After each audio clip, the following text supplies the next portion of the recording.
Have you ever been invited somewhere, not because you were wanted, but because someone wanted you to watch? Freya Nightrose was.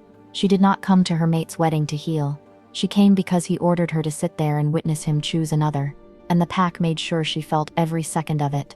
But no one, no elder, no alpha, no bride standing proud at the altar, expected what happened when the most feared Lykan alive stepped through those doors. Because when Ronick Blackmore entered that wedding hall, power shifted, fate cracked, and humiliation found a new owner. Hey, quick question. How are you feeling right now? Thank you for being here with me. Truly, stories like this only work because you are listening. I'm working toward my first 1,000 subscribers, and if Freya's story is already pulling at your heart, please subscribe to Ella's Alpha Romance, tap the like button, and leave a comment telling me where you're watching from. It helps more than you know. Now, let's return to the night. Freya Nightrose was meant to disappear. The wind off the cliffs cut sharp and cold, as Freya Nightrose climbed the stone steps of Moonthorn Hall. The sky above could not decide whether it wished to rain or simply brood, clouds hanging low and heavy like a held breath. Banners snapped against the stone walls, the sigil of the Moonthorn pack stitched in silver thread that gleamed proudly in the torchlight.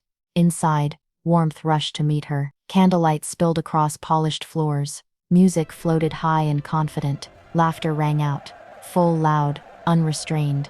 The scent of roasted meat, honeyed wine, and fresh flowers clung to the air, thick enough to make her throat tighten. It was the kind of celebration meant to remind everyone who mattered. Freya stepped inside anyway. She did not belong to the laughter. She never had. Her place waited for her at the far edge of the hall, just as it always did. Near the servants' doors, near the draft, where the warmth thinned, and the music arrived a heartbeat, late, like an afterthought. The chair wobbled slightly as she sat. She pressed her foot against one leg, steadying it with quiet resignation. The tablecloth was thin and worn, its white dulled by too many washings. A small vase sat at the center, holding flowers that had begun to droop hours ago. Freya smoothed her dress over her knees. It was not ugly. It was simply tired. The kind of dress that had survived too many winters, one unfortunate bleach incident, and at least 3 moments where she had whispered, "Please don't tear now, not today." Across the hall the real celebration shone. Her fated mate stood at the head of the room, tall and broad-shouldered, his posture easy, confident. His hand rested firmly at the waist of his bride, Seraphine of Iron Moon, whose pale gown shimmered in the candlelight. Her smile was bright and practiced, the kind meant to reassure a pack that everything was exactly as it should be. He looked victorious, complete. He did not look back at Freya. She had not come because she wanted to. She came because he ordered it, because watching was part of the lesson, part of the erasure. Freya folded her hands in her lap and lowered her gaze, fixing it on a small crack in the stone floor. She counted her breaths. Don't cry. Don't look. Don't let them see. Laughter rippled from nearby tables. She heard her name once, soft, sharp, followed by a quiet snicker. Lyra's voice, carried easily. Isolde laughed behind her hand. Callista leaned close to whisper something cruel that made the others smile wider. No one spoke to Freya directly. They did not have to. The music swelled as goblets were lifted. The toast was announced. Freya felt it before she saw it. The shift in the room, the sudden awareness sliding over her skin. Her fated mate's gaze found her at last. His smile sharpened. Slow, deliberate. He raised his cup, eyes never leaving her. The message was clear. This is what you lost. This is what you never deserved. Freya's throat tightened. She forced her shoulders to remain still, her face calm. The chair creaked softly beneath her weight, as if even the furniture questioned her right to remain seated. Then the air changed. Not sound, not movement.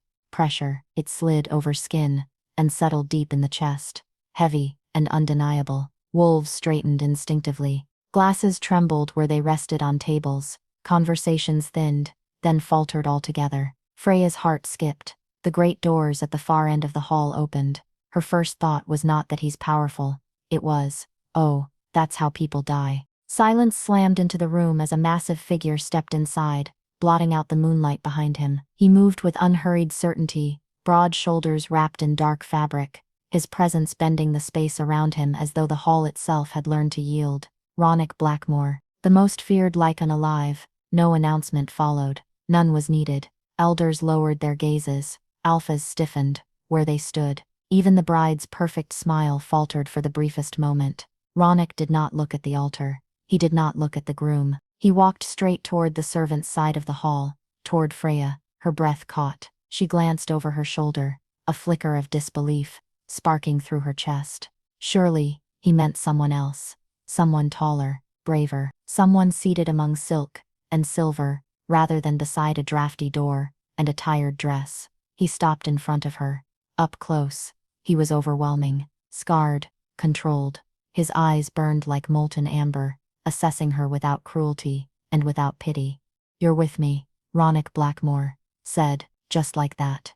Freya blinked. She considered correcting him, then remembered that correcting powerful men often led to early funerals. Behind them, her former mate's smile stayed frozen on his face, a full 2 seconds too long, like a mask stuck where it no longer belonged. He let out a short, uncertain laugh, then stopped when no one joined him. Standing beside Ronik, the groom suddenly looked smaller, like a boy who had borrowed a man's title and realized too late it did not fit. Ronik placed a firm hand at Freya's lower back. Not rough, not crude, just unmistakably there. The room reacted before she did. Whispers rippled outward, changing direction mid-sentence. That was his mate? He rejected her? Are you serious? Seraphine leaned toward her new husband, adjusting his sleeve, whispering something sweet meant to draw him back. He nodded without hearing it. His eyes never left Freya, and that was the moment the bride realized she had not married his attention. Ronrik leaned down slightly, his voice low enough for only Freya to hear. "You're standing in a very dangerous place." Freya swallowed, whispered back without thinking. "I noticed. It followed me here." For the briefest second, something like amusement flickered across his face. The groom stumbled forward. "Your Majesty, there must be some mistake. She was never finished," Ronrik said calmly. The word landed like a blade. He did not raise his voice. He did not threaten. He simply dismissed it. Ronrik turned, his hand guiding Freya forward, toward the center of the hall, toward a fate no one had planned for her. The hall did not breathe again right away. It lingered in that frozen state, where even candle flames seemed unsure whether to flicker or bow. Freya felt every eye shift, some following Ronrik Blackmore, others snapping back to her as though she had suddenly become dangerous to look at. Ronrik did not hurry. He guided Freya forward with an unyielding calm, his hand at her back warm and steady, a silent command that said walk without ever needing to be spoken. Each step echoed across the stone floor, louder than the music that had not yet found the courage to return. Freya's heart pounded so hard she was certain the wolves nearest her could hear it. They parted as Ronrik moved. Tables that had been filled with confident laughter moments before now felt small and exposed. Elders drew their cloaks tighter around themselves. Alphas straightened, then stilled, uncertain whether dominance would offend or submission would save them. Ronrik did not acknowledge any of it. He did not look left. He did not look right. His attention remained fixed on the path ahead and on the woman walking beside him. Freya felt it then, the strange dissonance of being both shielded and displayed. Ronrik's presence wrapped around her like armor, yet every whisper in the room sharpened because of her. She was no longer invisible. She was impossible to ignore. At the head of the hall, the groom stood frozen beside Seraphine. His hand still rested at her waist, but the grip had tightened without his noticing. His jaw worked once, then stilled, as if he were afraid that opening his mouth might reveal how quickly his certainty had begun to rot. Ronrik stopped near the center of the hall. Only then did he lift his gaze. The effect was immediate. The elders bowed their heads. Some did so slowly, with dignity. Others dipped hastily, fear tugging them down faster than pride could argue. Even those who held themselves rigid felt the weight of his attention settle on them like a warning. Ronrik's eyes swept the room, not searching, not judging, simply knowing. This was not a king who needed permission to stand where he pleased. This was a king who decided what stood and what fell. Freya felt the pressure of his hand shift slightly, just enough to draw her closer. Her shoulder brushed his side. Heat radiated from him, steady and grounding, and her instincts, those quiet, ignored instincts she had been told were weak, stirred uneasily. The orchestra hesitated. A violinist lifted his bow, then froze when Ronrik's gaze flicked briefly in that direction. The bow lowered again, hands trembling. Silence held. Ronrik finally spoke, his voice carrying easily without effort. Continue. The word was not loud. It did not need to be. Music stumbled back to life, slow and uncertain, as though the instruments themselves were still deciding whether they dared. Conversations did not resume. No one laughed. No one drank. They watched. Freya swallowed, her throat dry. She felt suddenly too aware of her dress, the way the fabric pulled slightly at the seams when she breathed too deeply. She wondered if Ronrik could feel how tense she was beneath his hand. He leaned closer, his voice low and controlled. Stand straight. She obeyed without thinking, shoulders lifting, spine aligning as though his words alone had pulled her upright. The change was subtle, but it mattered. Freya felt it ripple through her, the quiet shift from shrinking to standing. The groom finally found his voice. Your Majesty, he said, stepping forward despite the way Seraphine's fingers tightened on his sleeve. If there has been some misunderstanding, Ronrik did not look at him, not even a glance. The dismissal stung more sharply than any insult could have. I was not addressing you, Ronrik replied, calm as stone. The groom stopped short, his face flushed, color rising beneath his skin in a way that would have been comical if it were not so painfully earned. He opened his mouth again, then closed it. Seraphine leaned closer, her smile fixed and brittle. She whispered something Freya could not hear, something meant to soothe, to reclaim. It failed. Ronrik turned his head slightly, just enough for Freya to feel the movement beside her. Are you frightened? He asked her quietly. The question caught her off guard. Freya considered lying. She had spent most of her life pretending fear did not exist in her chest, pretending humiliation did not sting, pretending rejection did not hollow her out piece by piece. She looked up at him instead. Yes, she said, honest and steady, but not the way I was before. Something unreadable crossed Ronrik's eyes. Good, he said. He shifted, guiding her toward a table nearer the center of the hall. Not the head table, not the place of honor, but close enough that no one could pretend she did not belong. Chairs scraped softly as people moved without being asked, clearing space before he reached it. Ronrik pulled out a chair, not for himself, for Freya. The sound echoed louder than it should have. Her former mate stared, disbelief flickering openly across his face now. His mouth parted slightly, then shut again.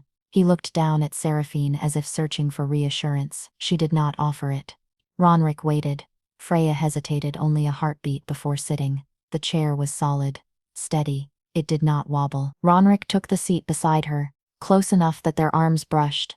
He did not lean back. He did not relax. He sat like a man prepared to rise at a moment's notice.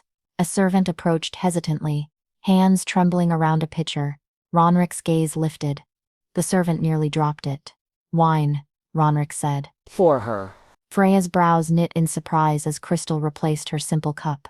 The wine glowed deep red in the candlelight, rich and warm. Ronrik leaned closer once more. You will drink, he said softly, and you will breathe. She did both. The warmth spread quickly, easing the tight knot in her chest just enough for her to think again. Across the hall, the groom finally understood. Not all at once, but enough. He saw how the elders watched Freya now, how the whispers no longer mocked her but him, how the woman he had dismissed sat beside a king who did not tolerate mistakes. His jaw clenched, one foot shifted forward unconsciously, then stilled. Muscle memory betrayed him. Ronrik noticed. A faint curve touched his mouth. Not a smile, but something close. Freya felt it too, the subtle shift in power, the slow, terrible realization blooming across her former mate's face. And for the first time that night, she did not look away. She met his gaze calmly. He was still staring when Ronrik's hand covered hers on the table, not claiming, not yet, just a present, just undeniable. And the pack, watching from every shadowed corner of the hall, began to understand something far more frightening than rejection. They had misjudged her. The moment did not arrive with a shout. It came quietly, the way avalanches do, after the ground has already shifted, after the warning signs have been ignored. Freya sat beside Ronrik Blackmore, her fingers resting against the smooth wood of the table, her pulse still racing beneath her skin. The wine warmed her throat, steadied her breathing, but it did nothing to dull the awareness of him. His presence filled the space without effort, not looming, not pressing, simply there. Across the hall, the groom struggled to reclaim control of a celebration that had slipped from his grasp like water through clenched fingers. He laughed too loudly at something one of his packmates said. He lifted his goblet again, though no one joined him this time. The sound echoed thinly. Seraphine remained at his side, perfect posture intact, smile unwavering. Only the faint tightening at the corners of her mouth betrayed her. Freya felt eyes on her from every direction. Some are curious, some are wary, some resentful, a few quietly respectful. It was unfamiliar. Ronrik shifted slightly beside her. The movement was small, but it drew her attention instantly. His hand lifted from the table. He placed it at her lower back. The contact was deliberate, not rough, not possessive in the way she had been taught to fear. Grounding, the heat of his palms soaked through the thin fabric of her dress, spreading outward, settling deep. Freya's breath caught before she could stop it. Her shoulders straightened instinctively, her spine aligning as though responding to a command her body understood better than her mind. The room noticed. Whispers stirred again, sharper now. Look, he's touching her. That's the one he rejected. The groom saw it too. His smile lingered a moment longer than it should have, frozen in place like a mask he had forgotten to remove. He let out a short, uncertain laugh, testing the sound, waiting for someone to follow. No one did. Standing beside Ronrik, the groom looked smaller, less certain, like a boy who had borrowed a man's authority and was only now realizing it came with rules he had never learned. Seraphine adjusted his sleeve again, fingers pressing insistently. This time, she leaned close, murmuring something meant for his ears alone. He nodded without hearing it. His gaze never left Freya. Ronrik did not look at him. He leaned slightly toward Freya instead, his voice low enough that only she could hear. You're holding your breath. She realized he was right, and let it out slowly. I didn't notice, she murmured. You should, he replied. It belongs to you. The words settled strangely in her chest. Before she could respond, the groom stepped forward at last, pride forcing him where sense would not. Your Majesty, he said, bowing stiffly, the motion delayed and awkward. If there has been some misunderstanding, Ronrik turned his head just enough to acknowledge the sound of the voice. He did not look at the man. I did not misunderstand, Ronrik said calmly, but she was never meant to. The groom began, the words tumbling faster now, urgency bleeding through his composure. She is not finished. The word cut clean. Ronrik's gaze remained steady, unfazed. The groom stopped mid-breath, his mouth still open, color draining from his face, as the realization struck. There would be no explanation, no defense, no appeal. Seraphine's fingers slipped from his sleeve. The hall held its breath. Ronrik rose. The movement was unhurried, controlled, but it commanded attention instantly. Chairs scraped softly as those nearby shifted back, creating space without being asked. He extended a hand toward Freya. Come. It was not a demand. It was not a question. Freya looked at his hand. She thought of the nights she had spent convincing herself she was easy to forget, of the chair that wobbled beneath her, of the smile her mate had worn when he made certain she would be watching. She placed her hand in Ronrik's. The contact sent a quiet jolt through her, warm and steady, anchoring her as he drew her to her feet. He guided her forward, his hand returning to her back. As they moved toward the center of the hall, the orchestra scrambled. A low, heavy melody filled the space, slower than before, weighted with anticipation. Ronrik drew Freya into the dance, without hesitation, one arm secure around her, the other guiding her hand into place. She hesitated only a moment before settling against him. His frame was solid, unyielding, yet his movements were careful, precise. He did not rush her. He did not crowd her. He led with quiet authority, his steps sure, his presence shielding her effortlessly from the stares that followed. Freya felt it then. Not fear, safety. Her former mate stood rigid at the altar, fists clenched at his sides. One foot shifted forward unconsciously, then stopped. Muscle memory betrayed him. Habit tugged him toward what he had once claimed as his. He caught himself too late. Ronrik noticed. A faint curve touched his mouth. Not quite a smile, but something close enough to unsettle anyone watching. Freya did not look away this time. She met her former mate's gaze calmly, her chin lifted, her posture steady beneath Ronrik's guiding hand. The message needed no words. Before we go any further, let me ask you something. If you were in Freya's place, would you have taken his hand? If this moment is making you feel seen, or stirring a quiet sense of justice, please subscribe to Ella's Alpha Romance, tap the like button, and share your thoughts in the comments. Would you have stayed, or walked away with the Lykan King? All right, Let's return to the dance. Ronark moved with controlled grace, turning Freya smoothly as the music carried them. His hand remained firm at her back, his presence steady and unyielding, as though nothing in the world could touch her without passing through him first. Around them, authority drained from the room like spilled wine. Elders whispered, behind cupped hands. Alphas averted their gazes. The celebration that had once gleamed with confidence now felt brittle, uncertain. Freya breathed. She had not been invited to disappear after all. She had been summoned to be seen, and as Ronark Blackmore led her across the stone floor, the pack began to understand something far more dangerous than rejection. They had not cast aside a mistake. They had discarded a woman who belonged at the center of the room. The music deepened, a low, steady rhythm that seemed to echo from the stone itself. Candles flickered along the walls, their flames bowing as if in deference to the force now moving at the center of the hall. Ronark Blackmore led without haste. His steps were measured, precise, each turn guided with a calm assurance that left no room for doubt. Freya followed, her body learning the pattern as though it had always known it. The space between them was close, closer than she had ever been allowed to stand beside anyone of rank, yet never crushing. His arm at her back did not trap her. It steadied her. Around them, the hall watched.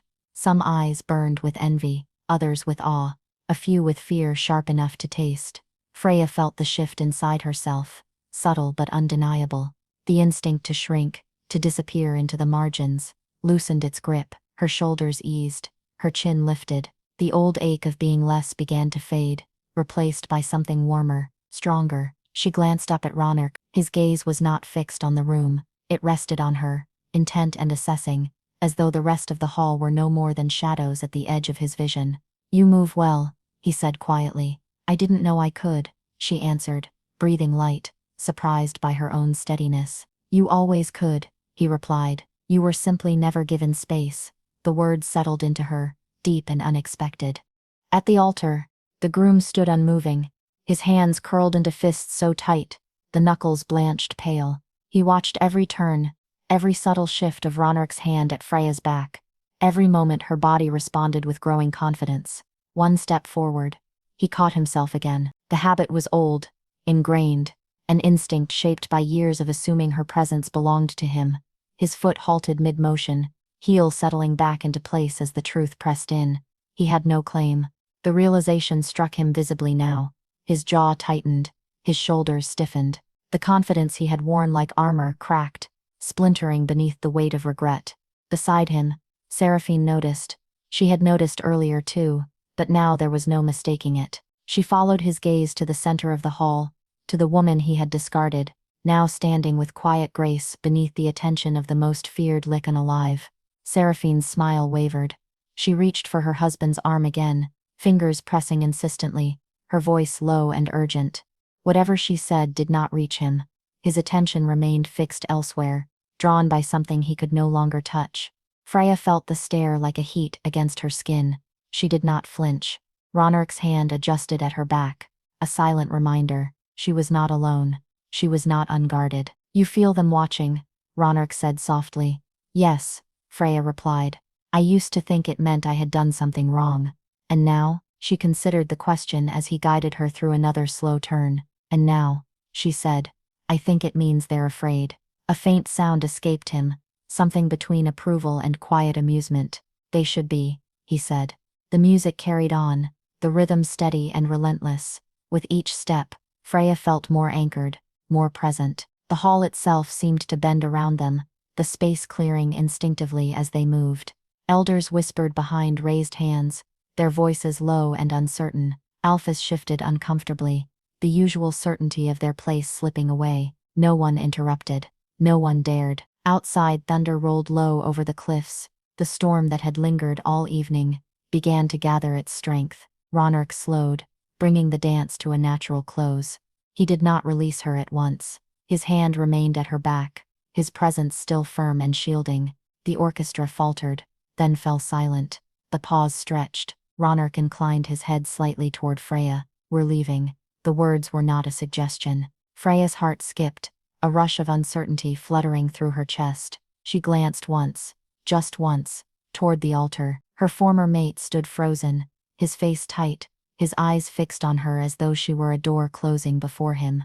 The celebration he had built around his triumph lay in quiet ruin. The cake remained uncut. The guests stood uncertain. The bride beside him felt suddenly distant. Freya turned away. She nodded. All right. Ronark guided her toward the doors. The hall parted again, this time without hesitation. No one blocked their path. No one spoke. As they passed, whispers followed in their wake. Not cruel now, but cautious. She's leaving. With him. What does that mean? At the threshold, Ronrick paused briefly. He did not look back at the groom, but the groom felt it all the same. The weight of a choice made. The cost of a decision that could not be undone. Outside, rain slicked the stone steps. The storm breaking at last. Wind tugged at Freya's hair, cold and sharp, grounding her in the moment. Ronrick's cloak shifted as he stepped closer, shielding her from the worst of it as they descended together. Behind them, inside the hall, the music resumed, uncertain and hollow. The cake was finally cut, the knife pressing down through delicate layers without ceremony or joy. No one danced. Some men married well, others miscalculated. At the bottom of the steps, the convoy waited, dark shapes against the rain-washed stone. Ronrick opened the door and gestured inside. Freya paused for half a breath. The hall loomed above them, banners snapping, lights glowing against the storm. It had been her world once, a place of rules and quiet cruelty, of expectations she could never meet. She stepped into the carriage. The door closed behind her, sealing out the sound of the storm and the murmur of the pack she was leaving behind.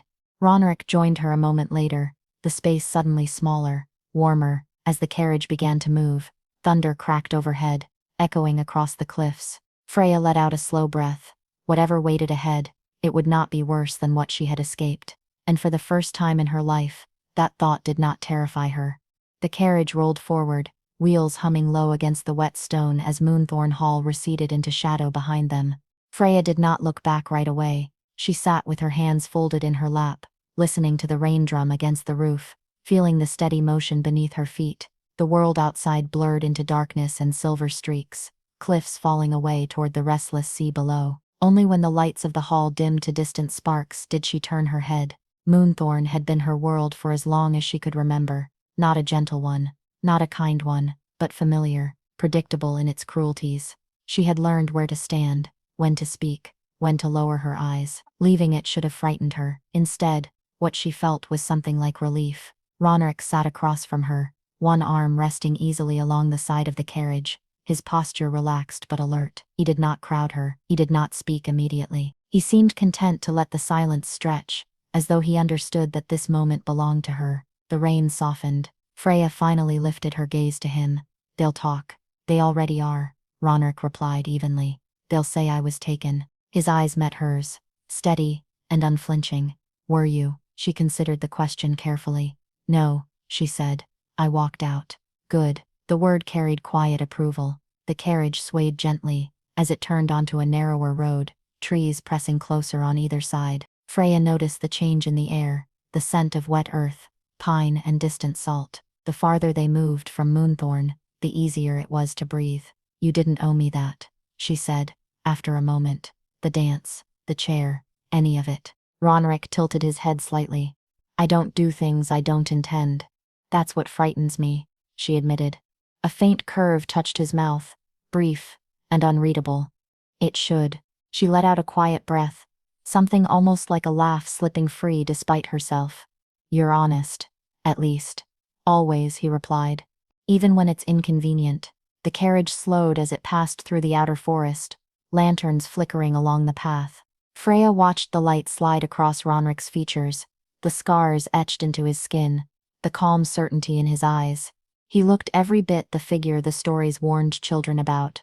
And yet, he had pulled out her chair. He had asked if she was frightened. He had waited for her answer. You didn't come for the wedding, Freya said slowly. Not really. Ronrick's gaze sharpened slightly. No, then why? The silence returned, heavier this time. Because your presence changed the air, he said at last. And because the man who rejected you did so with arrogance that demanded correction. Her chest tightened. So I was convenient. For the pack, Ronrick said. Not for me. He leaned forward then, resting his forearms against his knees, his attention focused entirely on her. You were the only one in that hall who did not pretend. he continued. You did not smile to survive. You did not flatter. You endured. Freya's throat closed briefly. She looked down at her hands. I learned early that pretending didn't save me, she said quietly. It kept you alive, Ronric corrected. That is not the same thing. The carriage slowed again. Through the window, Freya glimpsed a clearing ahead, torches burning low against the rain. Guards stood watch, their silhouettes tall and unmoving. Ronric rose as the carriage came to a stop. He opened the door and extended a hand toward her, not commanding, inviting. This is as far as the road takes us tonight, he said. Beyond this point, what happens next is your decision. Her heart thudded hard against her ribs. She hesitated only a moment before taking his hand. His grip was warm and steady, grounding her as she stepped down onto the damp earth. The rain had eased to a mist, cool against her skin. The camp was quiet, orderly, tents arranged with purpose, fires banked low. This was not Moonthorn's excess. This was discipline. Ronric released her hand, once she stood on solid ground. You can return, he said plainly. I will ensure you are escorted safely. Freya turned to face him fully. The torches cast his features in gold and shadow, the scars along his jaw more pronounced now. And if I don't, then you come with me, he said. Under my protection. She searched his face for deception and found none. What would I be to you? She asked. Not a prisoner, Ronric said, and not a shield. The words echoed something she had felt but not yet named. You would be under my authority, he continued, but not without choice. Freya looked past him, toward the dark path leading away from Moonthorn. She imagined returning, imagined the whispers, the careful smiles, the chair waiting for her near the servant's door. Then she looked back at Ronric. The storm clouds had begun to break overhead, a sliver of moonlight cutting through the darkness. I don't want to go back, she said. Ronric held her gaze, waiting. I don't want to be erased quietly, she added. I want to know what I'm worth. The answer came without hesitation. Then stay, he said. Freya took a breath. She nodded. Thunder rolled low in the distance, the sound no longer threatening but vast and steady, like a door closing behind her. Ronric turned, gesturing toward the camp. Come, you'll need rest, she followed. Behind them, far across the cliffs, Moonthorn Hall glimmered faintly, still standing, still proud, still unaware of what it had lost. And somewhere within its walls, a man who thought he had won, stared into the space where Freya had been, finally understanding the cost of his choice. The camp settled into a quiet rhythm, as night deepened. Freya noticed it as they moved, how no one stared, how no one whispered. Wolves passed with measured steps, heads inclining respectfully toward Ronric, their gazes flicking briefly to her with curiosity, rather than judgment. Fires burned low, carefully tended. Tents stood in orderly rows, dark shapes against the mist. This place did not celebrate excess. It survived. Ronric led her toward the largest tent at the edge of the clearing. Its entrance was marked only by a simple iron sigil pressed into the earth. No banners, no ornamentation. Strength did not announce itself here. As he stepped inside, Freya followed. The space was warm and dim, lit by a single lantern, casting soft light across rough-hewn furniture and neatly stacked supplies. A bedroll lay against the far wall, covered in dark furs. Maps were spread across a table, weighed down by stones. Ronric moved to remove his cloak. It slipped from his shoulders, and his breath hitched. Freya saw it immediately, the way his hand faltered, the way his jaw tightened. The dark stain spread along his side, soaking into the fabric beneath his arm. Ronric, she said, stepping closer. You're hurt. He exhaled slowly, controlled.